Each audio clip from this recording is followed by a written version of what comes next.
Hello everyone, हम बात कर रहे हैं इस वीडियो में electrophilic substitution reaction of benzaldehyde and acetophenone. Acetophenone क्या है? एक कीटोन है, ठीक है। बेंजल्डिहाइड एक एल्डिहाइड है। उसमें इलेक्ट्रोफिलिक सब्स्टिट्यूशन रिएक्शंस हमें देखनी है।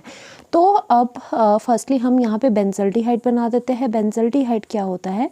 बेंजीन के ऊपर जब हमारा CHO ग्रुप लगता है, this is the benzaldehyde. And acetophenone अगर हम बनाना चाहे, एसिटोफेनोन क्या होता है कि अगर बेंजीन के ऊपर C डबल बॉन्ड O लग जाए एंड फर्दर इसमें CH3 लग जाए, दिस इज द एसिटोफिनोन, ठीक है। फिनोन ओन से ही पता चल रहा है आपको यहाँ पे कि आपका ये कीटोन है and this is the benzaldehyde, ठीक है। अब इसमें क्या होता है, बिकॉज इसमें बेंजीन इन्वॉल्व है, इसमें आपको पता है बेंजीन में कौन सी होती है, इलेक्ट्रोफिलिक सब्स्टिट्यूशन रिएक्शंस होती है, क्योंकि बेंजीन या फिर इसके जो डेरिवेटिव्स होते हैं, जैसे बेंजीन मैंने यहाँ पर बना दिया, इसमें क्या होता है, बेंजीन के ऊपर और नीचे जो होती है वो पाई इलेक्ट्रॉन डेंसिटीज़ होती है, ठीक है। पाई इलेक्ट्रॉन के क्लाउड होते हैं। इसलिए क्या होता है, जो इलेक्ट्रोफाइल होता है, इलेक्ट्रोफाइल क्या होता है, E पॉजिटिव, जो कि डेफिशिएंट है, जिसको कि इलेक्ट्रॉन की ज़रूरत है, वो अब इजीली इन पाई जो इलेक्ट्रॉन के क्लाउड है, इनको इजीली ये अटैक कर सकता है। इसी वजह से यहाँ पे इलेक्ट्रोफिलिक सब्स्टिट्यूशन रिएक्शन होती है। And why the substitution, addition क्यों नहीं होती है? क्योंकि एडिशन होने पे इसकी जो एरोमेटिसिटी है, वो लॉस्ट हो जाती है, ठीक है। Aromaticity is the very important thing, वो अटेन होनी ही चाहिए आपके पास। अब क्या होता है, सब्स्टिट्यूशन होगा। सब्स्टिट्यूशन क्या होगा, एक हाइड्रोजन है, उसकी जगह आपका ये इलेक्ट्रोफाइल लग जाएगा, तो यहाँ पे एरोमेटिसिटी को कुछ नहीं हुआ। दैट्स वाई इन रिएक्शन में इलेक्ट्रोफिलिक सब्स्टिट्यूशन होता है, ना कि आपका एडिशन। तो ये छोटी सी बात थी। अब हम बात करते हैं इनकी इलेक्ट्रोफिलिक सब्स्टिट्यूशंस के बारे में। तो इसमें मेन इंपॉर्टेंट थिंग ये है, जो इसमें CHO एंड ये कार्बोनाइल ग्रुप है, ये होते हैं आपके इलेक्ट्रॉन विथड्रॉइंग ग्रुप। क्या होते हैं आपके? इलेक्ट्रॉन विथड्रॉइंग ग्रुप होते हैं, विथड्रॉइंग ग्रुप होते हैं। खासकर जो कार्बोनाइल्स होते हैं विथड्रॉइंग ग्रुप होते हैं, ठीक है। और जो इलेक्ट्रॉन विथड्रॉइंग ग्रुप होते हैं वो क्या होते हैं आपके? मेटा डायरेक्टिंग होते हैं। दीज आर मेटा डायरेक्टिंग होते हैं, या फिर आप ऐसे कह सकते हो कि दीज आर मेटा एक्टिवेटिंग, ठीक है। अब इसका मतलब क्या हो गया कि ये जो दोनों ग्रुप है जिनकी बात कर रहे हैं, जो आपका ये एल्डिहाइड यहाँ पर लगा है CHO, अब कोई भी न्यू चीज़ आएगी जो आपको लगना होगा, ये ग्रुप लगाना होगा, वो क्या बोलेगा, वो डायरेक्शन देगा, ये डायरेक्ट करेगा कि मेटा पोजीशन पे लगाओ। अब मेटा क्या हुई, दिस इज़ द ऑर्थो, और ये मेटा होती है, ये पोजीशन पैरा होती है। ये मेटा पे इस ग्रुप को लगने को कहेगा। इसका मतलब होता है कि ये वाले जो CHO है ये मेटा डायरेक्टिंग है। उसी तरह से ये दोनों याद रखना है, बेंजल्डिहाइड मतलब जो ये CHO ग्रुप होता है और ये ग्रुप होता है, these are meta directing groups या फिर मेटा एक्टिवेटिंग ग्रुप्स, ठीक है। अब इसमें क्या आते हैं, 3 तरह की रिएक्शंस आती है इसकी इलेक्ट्रोफिलिक। फर्स्ट होती है nitration, second is the sulphonation and third is the halogenation, ठीक है। तो फर्स्टली हम करते हैं नाइट्रेशन। नाइट्रेशन किस तरह से होती है इसमें? तो नाइट्रेशन के लिए हमने बेंजल्डिहाइड एंड एसिटोफेनोन ले लिया। अब इसकी रिएक्शन हम इस तरह से लिखते हैं, आपको पता होगा कि concentrated H2SO4 and concentrated HNO3 अगर रिएक्शन करवाए, दैट मीन्स ये है साइन ऑफ द नाइट्रेशन कि नाइट्रेशन होनी है, इसका ये मतलब है, ठीक है। ये नाइट्रेशन यहाँ पर होनी है। और नाइट्रेशन में क्या होता है, nitronium ion NO2 positive as a आपका इलेक्ट्रोफाइल लगेगा। अब आपको ये पता है कि CHO एंड ये जो दोनों ग्रुप्स है ये मेटा डायरेक्टिंग है, तो मेटा यहाँ पे देखो कहाँ होगा, this is the ortho, this is the Meta, ठीक है। ये भी ऑर्थो है, मेटा है, और ये दोनों इक्विवेलेंट पोजीशन है, तो कहीं पर भी आप इसमें लगा सकते हो।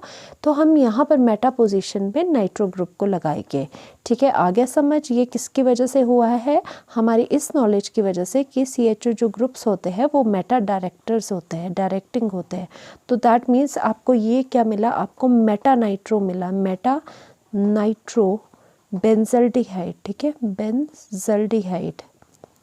आपको ये वाली चीज़ यहाँ पे मिल गए, मेटा नाइट्रोबेंजल्डिहाइड। उसी तरह से एसिटोफिनोन में भी अगर हम सेम कंडीशन लिखते हैं कि कॉन्सेंट्रेटेड H2SO4 है, ठीक है, एंड कॉन्सेंट्रेटेड HNO3 है, तो इसमें क्या होगा, जो ग्रुप है इसका वो एज इट इज़ रहेगा, ठीक है, वो एज इट इज़ रहेगा इसका ग्रुप एसिटोफिनोन का, एंड उसके मेटा पे नाइट्रो ग्रुप लग जाएगा, क्योंकि ये जो होते हैं ये इलेक्ट्रॉन विड्रॉइंग ग्रुप्स होते हैं एंड ये मेटा डायरेक्टिंग होते हैं। दिस वाज द नाइट्रेशन, जब नाइट्रेशन आ जाए, ये बहुत इंपॉर्टेंट रिएक्शन है, समटाइम्स ये 1 मार्कर में भी आ जाती है कंप्लीट द प्रोडक्ट में। सो आपको नाइट्रेशन करवानी है, मेटा पोजिशन पे आपको नाइट्रो ग्रुप लगाना है। नाउ सल्फोनेशन, सल्फोनेशन में क्या होगा, हम यहाँ पर ले लेते हैं बेंजल्डिहाइड सल्फोनेशन में, ठीक है, सल्फोनेशन में आपको इस तरह से रिएक्शन गिवन होगी कि यहाँ पे कॉन्सेंट्रेटेड H2SO4 होगा। अब यहाँ पे HNO3 नहीं होगा, ठीक है, नाइट्रेशन नहीं करवानी है हमने। तो ये भी क्या कहता है, दिस इज़ ऑल्सो, आपको पता है क्या है, मेटा डायरेक्टिंग है, मेटा पोजीशन यहाँ पर है। तो आप क्या करो कि यहाँ पर मेटा पे आप, अब देखो सल्फोनेशन में क्या चीज़ लगती है, ये ध्यान देने वाली बात है, SO3H लग जाता है यहाँ पे, ठीक है। अब इसमें सल्फोनेशन में SO3H लग गया, आपको समझ आ गया। Now comes the halogenation. Halogenation 2 type की होती है। हैलोजिनेशन एक होती है जब विद कैटलिस्ट करें हम, दूसरी होती है विदाउट कैटलिस्ट करें। दोनों ही पढ़ लेते हैं हम किस तरह से होगी। अब देखो यहाँ पर फिर से ले लिया है हमने, दिस इज़ द बेंजल्डिहाइड, ठीक है। बेंजल्डिहाइड में अब यहाँ पर रिएक्शन क्या हो रही है कि यहाँ पर हैलोजिनेशन में very famous is the chlorination, तो क्लोरिनेशन कर देते हैं हम। अब हम देख रहे हैं विद कैटलिस्ट लेते हैं। कैटलिस्ट कौन सा लिया है यहाँ पे, FeCl3, आपने पढ़ा होगा, मोस्ट ऑफ द टाइम ये लिखा होता है FeCl3 इज़ द कैटलिस्ट, ये वाला यूज़ हुआ है।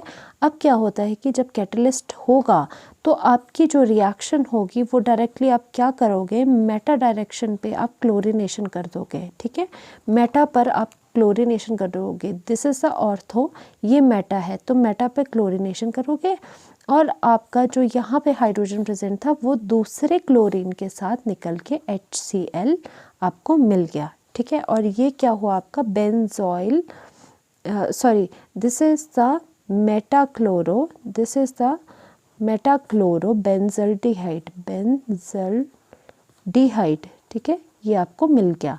जब ये कब था, ये नॉर्मल तब था जब आपके पास कैटलिस्ट है, वही चीज़ हुई है कि मेटा डायरेक्शन पे क्लोरिनेशन हुई है।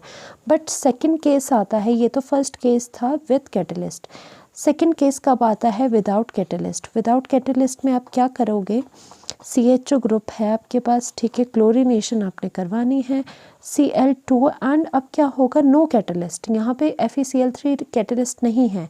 इस केस में क्या होता है, आपका क्लोरीन मेटा पे लगने के बजाय आपका CHO के साथ लग जाता है, मतलब इस वाले कार्बन के ऊपर लग जाता है, ठीक है, यहाँ पर क्लोरिनेशन हो जाती है।